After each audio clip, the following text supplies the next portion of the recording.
Okay, so we are going to leave derivatives behind us and begin our discussion about the other big topic in calculus, which is integration, integrals. This unit, next unit, all different aspects, as much as we can do relating to integrals. We may circle back to some derivative stuff, kind of see, always just sort of depends on how things go. Pacing wise, this particular lesson and the next couple lessons are going to be sort of more, not going to feel very calculus-y so much as derivatives did. Integration, the concept, is new, but how we're going to approach solving or calculating our integrals is going to be areas. Okay? Integrals are in fact areas, just as much as derivatives are slopes. How we calculate the value of an integral depends on the type of problem, and there are various techniques. Eventually, we'll be using a more calculus heavy technique, which is using something called an antiderivative, okay, which that says right there. But before we get to antiderivatives and the calculus approach to calculating an integral, we're going to start with the foundation, which is using geometry, because an integral is in fact nothing but an area. Okay, so an integral calculates an area, and if we want to calculate one large area, one way to do that is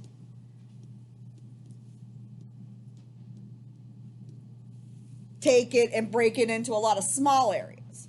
So lots of small pieces, if I can do the area of a lot of little pieces, or even just different shaped pieces, those different shaped pieces summed together, added together, can give us an area of a full region.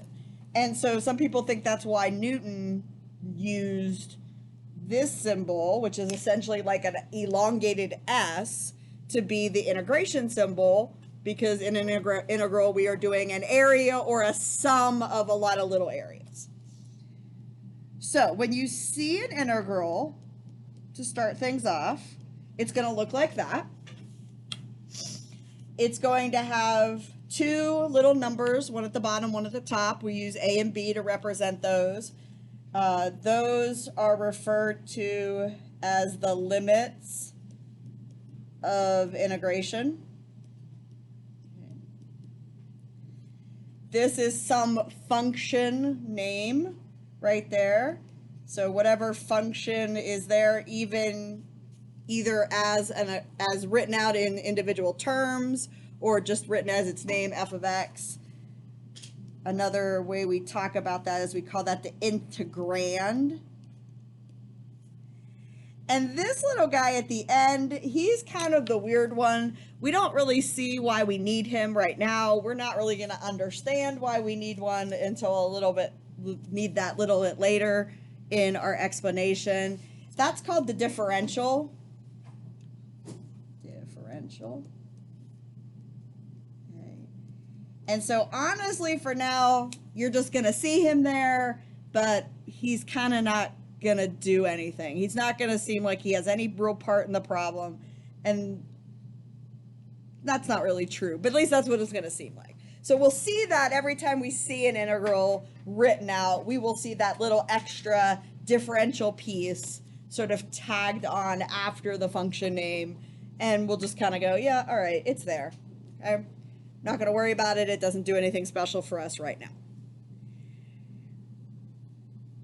So when I write an integral with the a and the b, the limits of integration, and a function name here and a differential there, just, because I want it, what I'm saying is I want to calculate, right? So if I was going to come over here and say, what is this integral saying? It's saying I want you to calculate the area I'm trying to write and think at the same time. Calculate the area between f of x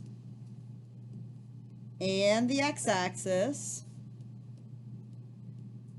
starting at x equal to a and ending at x equals b. So I'm actually going to use a little space down here to sort of draw a picture of that.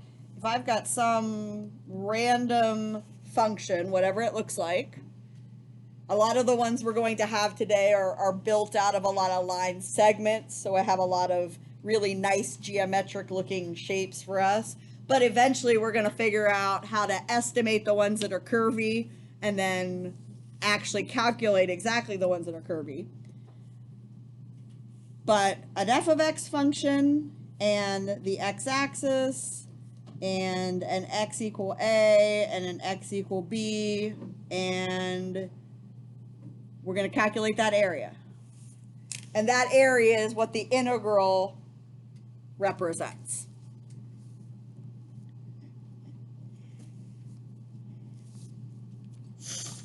Areas can model a lot of things for us, things that maybe that doesn't even seem sort of like an area calculation would make sense for. I think one of the better indicators of that is something you may have experience with if you've taken physics, where you've talked about a velocity graph and the area under a velocity graph representing displacement or movement. Okay, that's not really something you would think of as an area, but yet that's a pretty common application, and that's actually an application we're going to use in a lot of different ways. If we have a rate of change function, the area under the rate of change function will give us an amount of change. So kind of keep that in the back of your head, that the areas that we calculate are ultimately going to represent things that maybe aren't going to necessarily be things you would think of when we talk about we're going to do area. Usually if we're like area, we're like, oh, I'm going to cover something, I'm going to fill something, I'm going to paint something, I'm going to, make a garden, I'm going to do something, and you actually think about sort of something physical versus something conceptual. Okay? So, area calculations, shapes. Some of the shapes we're going to use, pretty basic.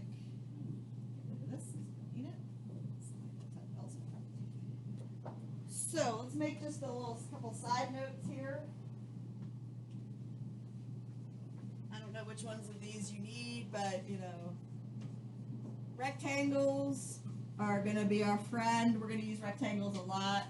So area of a rectangle, length times width, base times height, however you want to think about that. A lot of our rectangles,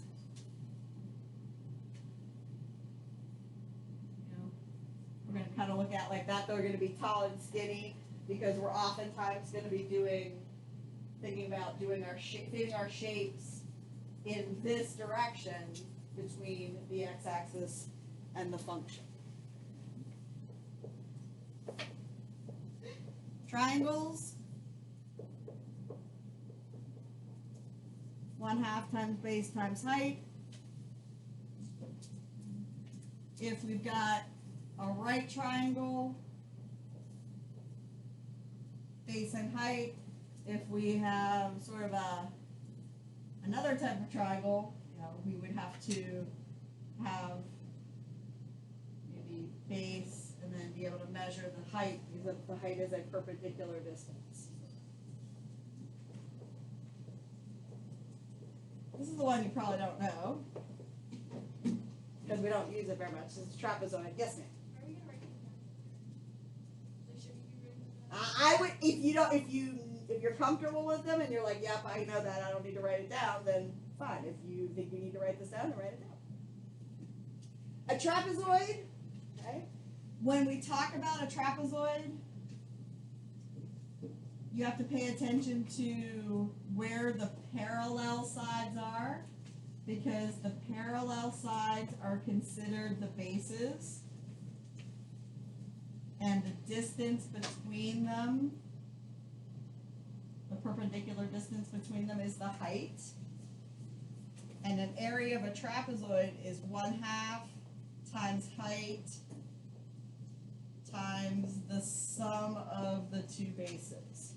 Now, don't get freaked out about trapezoids because 99% of the time, we can take a trapezoid and we can break it down into triangles and rectangles. So even if you're not sure how to do a trapezoid per se, usually you can just sort of break it apart and look at the component pieces. Bases are the parallel sides and height is the distance between them. If we end up with a trapezoid kind of like that, which we will, where the parallel sides are also parallel to the y-axis, these are still considered the bases.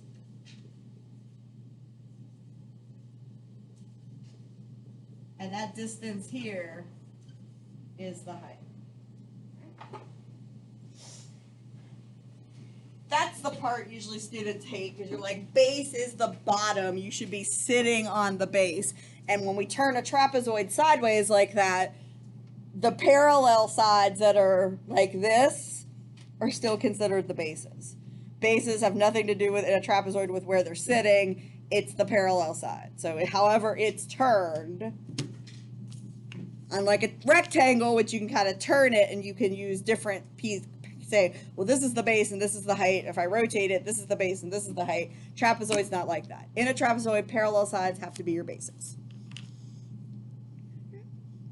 Now,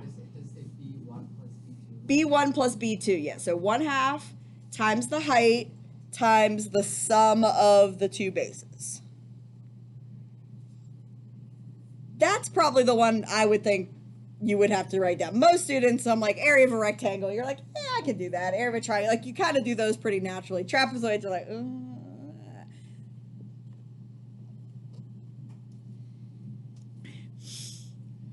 All right, so what we're going to do first is we're going to look at essentially the same function graph a bunch of times, and we're going to calculate different integrals relating to that function graph. So you'll notice, and that's, I have like a bunch of the picture because I want to color and shade and highlight different things on here to help us. I may be in a future problem, what you most probably see is maybe one big graph of the function and then a lot of little questions about different sections of it. But as we're learning this, I figured let's kind of get multiple copies of the graph so that we can write all over it and not have it kind of be super messy. Okay, so let's do our first integral. Question A. This is the graph of f of x. It's this bunch of line segments that go from -1, x equal -1 to x equals 4. It goes through the x-axis at 2.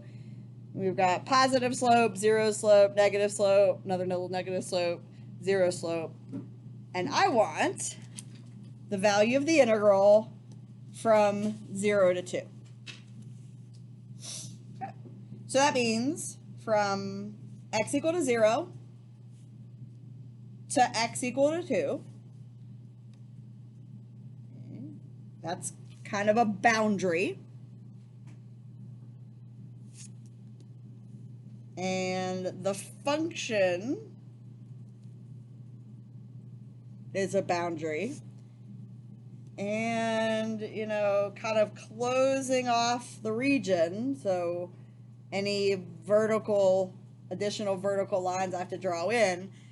So this is what I'm looking for, is that right there. That yellow space that I'm highlighting in is what that integral is asking for. The area under that particular function curve, but above the x-axis, so between the function curve and the x-axis, starting at x equal to 0, ending at x equals 2. And Oh, look, it's a trapezoid. How fun. Okay. So, let's see. Looks like this top piece is 1 unit. Looks like the bottom is 2. So I've got a base of 1 and a base of 2 and a height of 2. And so 1/2 times 2 times 1 plus 2.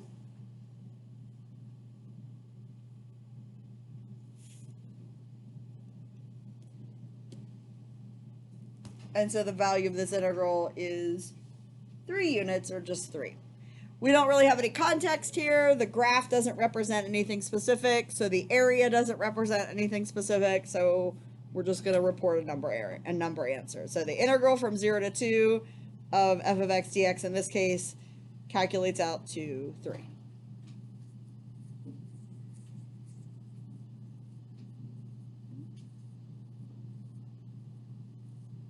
All right, questions about how I did that?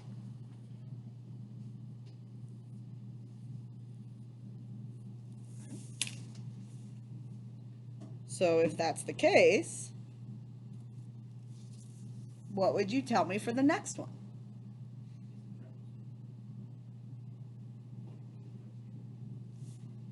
We're going to do the integral from -1 this time to 2.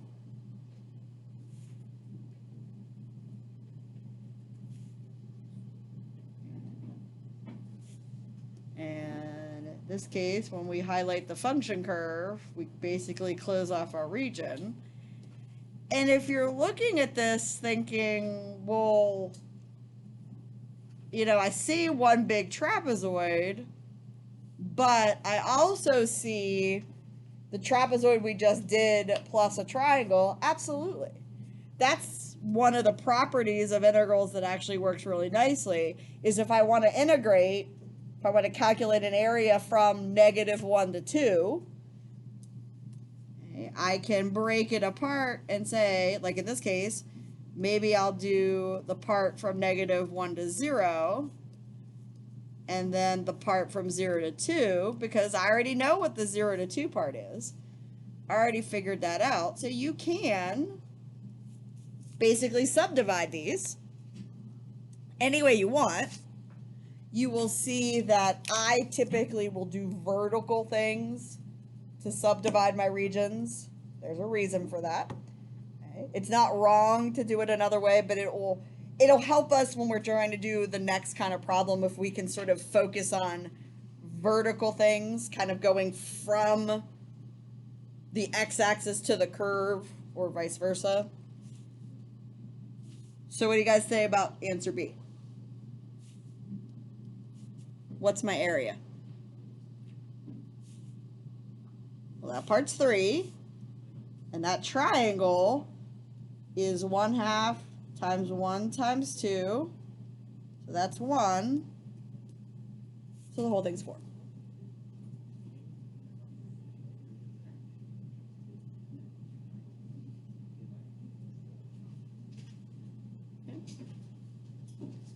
So you would put like -1 your base? Well, we're calculating an area, so the fact that this is, eventually we're going to have to worry some things about when we go under the x-axis, but as far as increments on the x-axis, they're just all positive. So from -1 to 0 is 1 unit, and from 0 to 2 is 2 units. So I could have done this as one big trapezoid. I could have done 1/2. I had a base of 1 and a base of 3, and then a height of 2, and that would be another way I could have gotten the 4.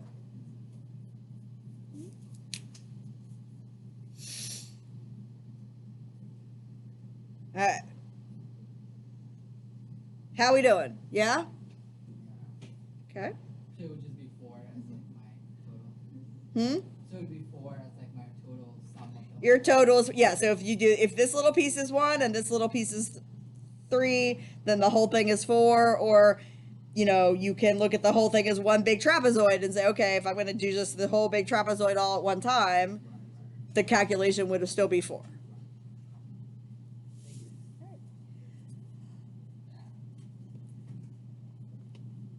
So, one of the things that's going to help with some of the weirder problems is when you think about an integral, it's kind of like you're moving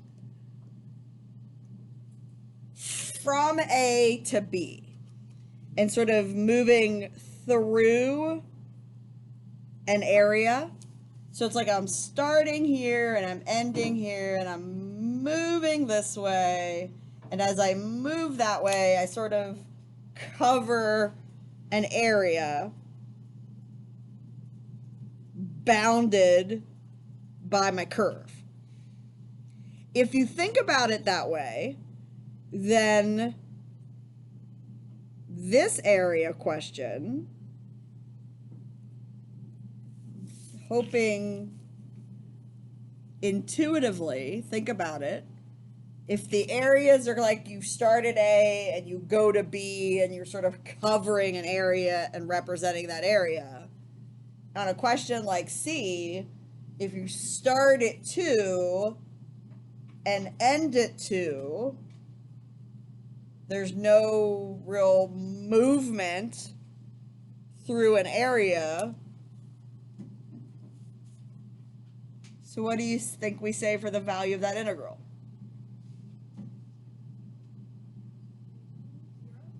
There you go. Very good. Okay. Excellent. Good job. Okay. If we don't move through an area, if we're going to start and end at the same place, and so we're not going to cover an area, there is no area represented here, so the answer is 0. So anytime, it doesn't matter how cuckoo crazy the function looks or what the graph looks like or anything, if A and B are the same, the value of that integral is a 0. Automatic. Okay? So we love that. We love that question. We always want that question on the quiz because we don't have to think. It's just a 0.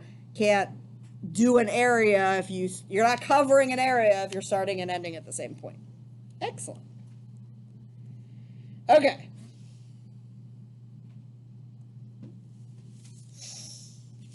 And I know my letters are all off here, so just, pretend they're right. Pretend that's a D and pretend that's an E.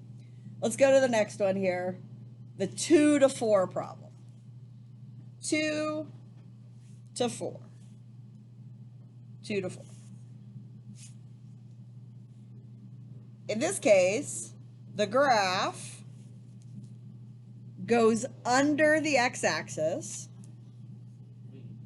Wait. Yeah? Okay. So this is the area we're looking for.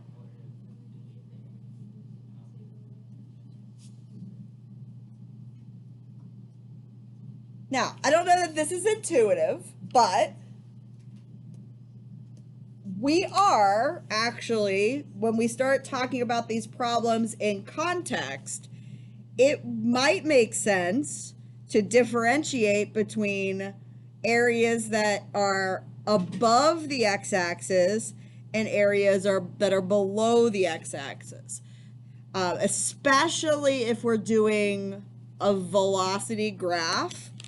We know positive velocities mean movement in one direction, but negative velocities, if we're talking about linear particle motion, negative velocities mean moving in the other direction. Because of that concept, we will treat this area as a signed area. It doesn't mean and I know geometry teachers say all the time, there's no such thing as negative area. True. But we are going to talk about this area using a negative number because we want to differentiate between the areas that happen under the x-axis and the areas that happen above the x-axis. So I am going to calculate this as a negative area. And I'll sort of explain a little bit more about that in a minute. So, if that's going to be a negative area, that just means after I calculate the area, I'll make it negative. It's a trapezoid. I've got a base of 2 and a base of 1 and a height of 1. So this is going to be negative 1/2 times 1 times 2 plus 1. So that's negative 3/2. Oh, we just thought. So negative 1.5 or negative 3/2 is the value of that area.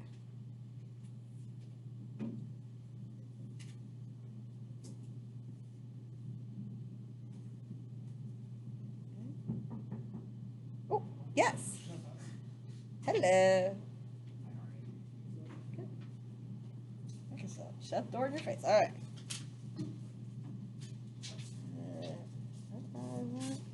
That's a 12. Okay. All right. We okay with that? We're going to count that as negative? Okay. So that if you were doing sort of a combo, like we're doing here, and we're going from here to here, starting here and ending here,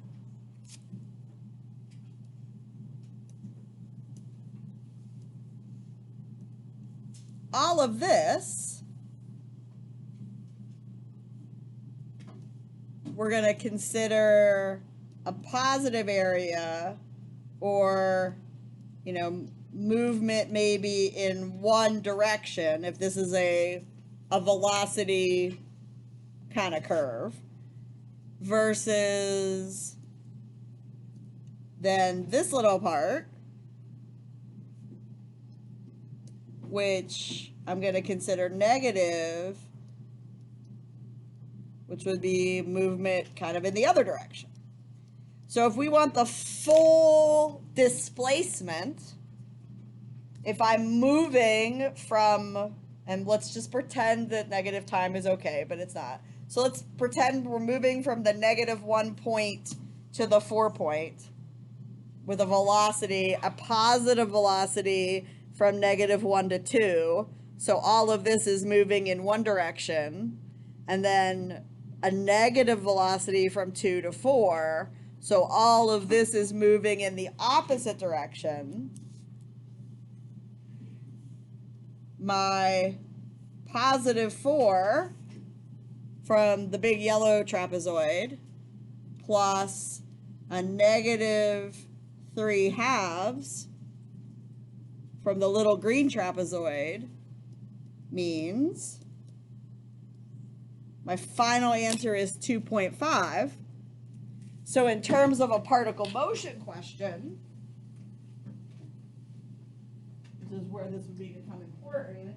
I'm moving, you know, one way 4 steps, 4.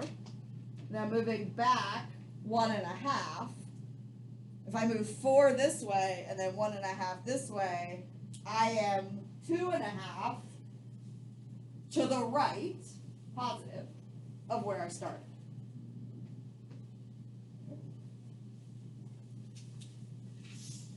4 one way, and then back 1.5.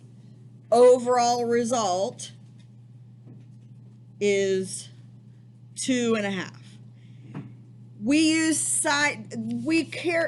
commonly, quite frequently use integrals to do velocities and therefore calculate displacements. So the sign nature of this area compared to this area becomes important. Okay.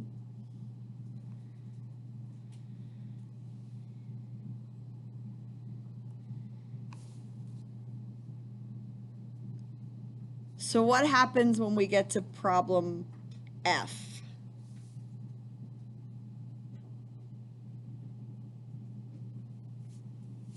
Look at problem F. Would it be negative 2.5? Why?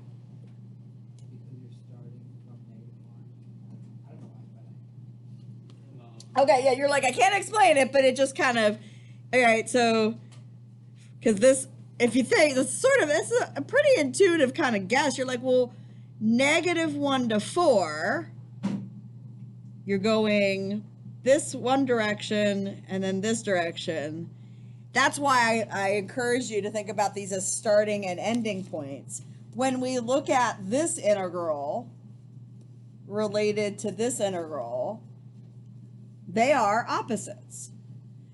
The integral from 4 to -1 is, essentially the same areas, but undoing what would happen in the -1 to 4 integral. We have this region, and we have this region. But we're starting, oops, that's not what I meant to do. I can't write in highlighter. That doesn't work. Okay. We're starting here. We're ending here. We're undoing things. So as weird as this sounds, I'm going to call this guy backward. Okay. And he's backward because that number is bigger than that number. In a typical integral, a is going to be smaller than b. That's kind of the normal direction of the integral. When we have this flipped around, the b value is bigger than the a value, or in this case, the 4 is bigger than the -1. That's when we have to realize, oh, we're going backwards. And you can then think about it one of two ways. And hopefully one of these two things will make sense to you. For me, I'm like, I pay a lot of attention to my starting and ending. And I'm like, okay, I'm going left to right. Anything above the x-axis is positive. Anything is below the x-axis is negative. If I'm going backward,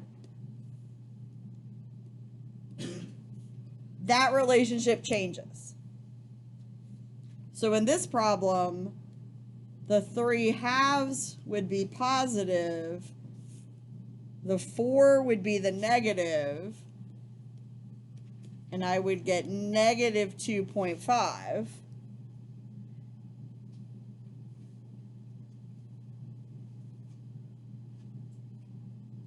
I'm undoing basically the things that I did.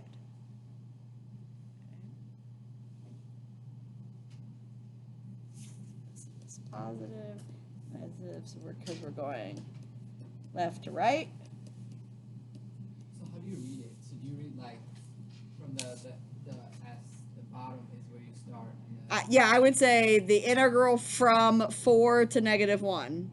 Yeah, the integral from 4 to -1, which is backwards, which means everything's going to act opposite. Or the other option is when you see one that's backwards and you're like, I don't want to go backwards, you say, well, I'll just flip it, which is legal. I just have to remember that when I flip that, I've turned it, I'm going to really be doing the opposite of what a forward integral would be.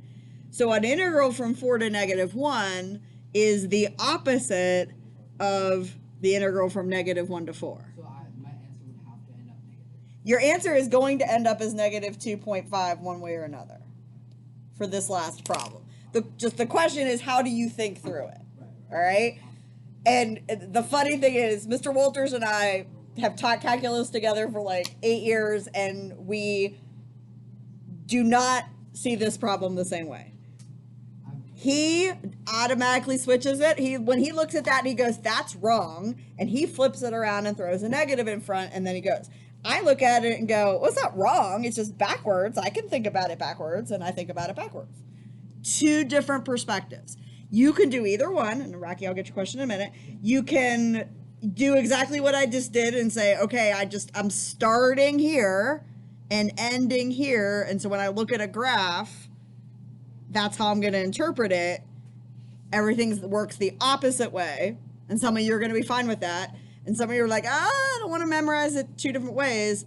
Let me just make, if I recognize that it's backward, I'll make it a forward one. I'll do all the work going forward. It's just ultimately the answer will be the opposite. Yes. So we went from like 4 to -1. What if it was like 4 to 3? What if it's still in the positive side? Okay, that's a good question. So if we had that same graph, right, which I'm just gonna like, pretend. So we have this, this part, and then we have this part. Okay, so this was 4, and this was 3. So if we were going from 4 to 3 of f of x, which would be that, the answer would be +1. Oh, You're going backwards, right. and it's under, because it's the opposite of what you would say going from 3 to 4. Yeah? So the answer wouldn't end up negative at all. The answer would not end up negative at all. Even though, okay, what if it was like, let's say, 1 to 4? Okay. Because then it'll include some of that. Yeah, so this was, I think 2 was right there. Okay. So, let me get back so I can look at the graph. Okay. The answer is going to end up as the opposite of what it would have been, but the size, so, okay, so there's what? So this little section is -1.5, right? And this triangle is 1. So if I was going backwards, I would have +1.5 and I would have -1. The answer would be +0.5. So you gotta be careful. If you've now said in your head backwards makes a negative answer, that's not true. Backwards makes the opposite of the forwards answer. If the forwards answer is negative, then the backward answer is positive. Yeah? Yeah, I think I need more practice. Yeah, well, that's everybody does. I think this is usually where people are like, I liked it until you start going backwards, and now I hate you again. Okay, it's all right. Everybody feels that way. That's pretty common. So don't let the backwards part start freaking you out, because it's not like every single problem is going to be backwards, and it's not like eventually we will also have other techniques where you don't have to think about it as much. It actually kind of gets taken care of for you, whether the answer should be positive or negative. Okay. Flip over to the next page. You've got 4 problems to try here. All right. And one part that's a little different on this is you got sort of like a round piece. What I don't have written on our list, and what we need to add to our list, is how to work with a circle. There's not any clarifying information on here, but what we're supposed to know, what was supposed to be given to us, bad me, is the section of this graph from x = 1 to x = 5 is a semicircle, or half of a circle. Okay. So that means if this is half of a circle, then the part that's from -1 to 5 is the diameter of the circle. If I've chopped the circle in half, that straight edge would be the diameter of the circle. Okay. If we want the area of a whole circle, it's pi times the radius squared. So semicircle is just a half. of pi times the radius squared. So 1 to 5 is a semicircle. So you know that the diameter would be 4 units. So the radius would be 2 units. Diameter's 4. Make sure you're okay with that.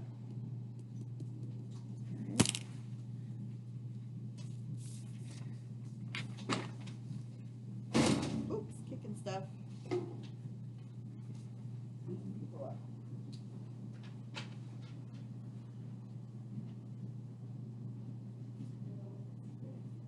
It's from his workout. I think it's like close to that one.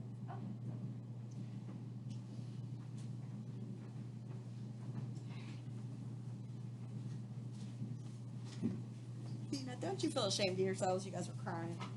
Oh, make us do geometry visible, bro. Oh, you hate us. Why do you hate us? Why are you making us do geometry? Yeah,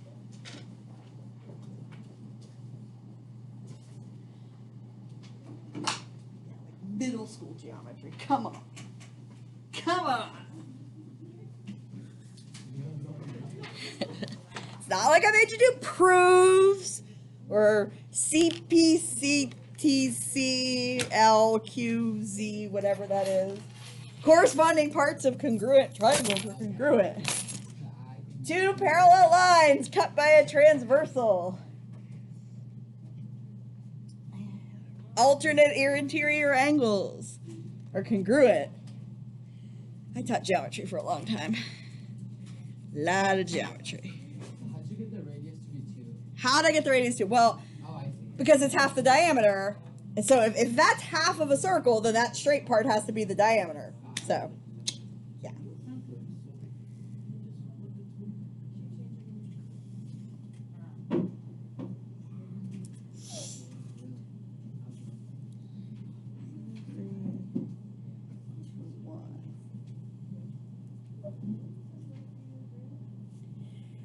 Now, what you got to watch for also on some of these problems, it doesn't actually happen on any of these 4, but when we flip over the next problem, you'll run into this. Your shape above the x-axis may not be, like from the start point to the end point, might not be one nice geometric shape. In this case, when we go from when we go from -3 to 1, that makes a nice trapezoid. That's great. But it might not. So don't be afraid to, chop it up into little pieces. Like I said, I tend to do my cutting parallel to the y-axis. I tend to cut down like this and to divide my thing into pieces because I know what's coming. We have a reason for that. So feel free to think about that. And you may actually have to do that in some problems. You have to look at things carefully. It may not actually be a trapezoid. Like if you don't have a pair of parallel sides, if you've just got sort of you've just got a quadrilateral, you can't be like, well, it's a weird quadrilateral, I'm going to treat it like a trapezoid. Okay. All right. Also super helpful if you can't remember how to do trapezoids. Like I said, breaking them down into rectangles and triangles is super helpful. So this little section is 4, and this little section is 2, and this little section is 4, so this whole thing is 10. Or 1/2 times 4 times 1 plus 4. Okay. Treat it like one big trapezoid. That's all good. Break it down into nice triangles and rectangles. And that's a 10. Positive 10 because across that way above the x-axis. which means B. Actually, I like S and E. There's that line segment I always get. Oops. Now there's a little purple squiggly. So starting point, ending point. This guy. He's going to be negative. Negative 1/2 times pi times 2 squared makes a negative 2 pi. And feel free to leave pi in there if you really want to like chunk that in your calculator with a 3.14 and tell me it's negative 6.28. That's cool. Or use the pi key and even be more precise. But, you know, I'm lazy. I would just leave it as negative 2 pi. But we can also put it in like. But you can actually put it in, yes, if you want to make that negative 6.28. Sounds good to me. Okay. -5 to -3. Remember, when you look at the integral, starting, ending. A to B. -5 to -3 is this guy. I don't like it colored like that. I like it more festive. Let's make it festive. Where's my highlighter? No, crayon. Even better. It's a, oh, so soothing. I love coloring. Okay, so nice little orange triangle there. 2 units this way, 4 units that way. 1/2 times 2 times 4. Thinking ahead of myself. Final answer. -4. Why negative? Because it's under the x-axis and we went left to right. Left to right under the x-axis becomes negative. So then we add the whole thing together. -5 to 5. This part's -4. That part's 10. That part's -2 pi. I mean, we don't have to recalculate it. It didn't change. It's still the same graph. It didn't get bigger or smaller. So we know the little regions. -4 for the triangle underneath. 10 for that trapezoid. -2 pi. So how about -2 pi plus 6 or 6 minus 2 pi? I like either of those answers. Because -4 plus 10 would make you a 6. So 6 plus a -2 pi, or 6 minus 2 pi, or -2 pi plus 6.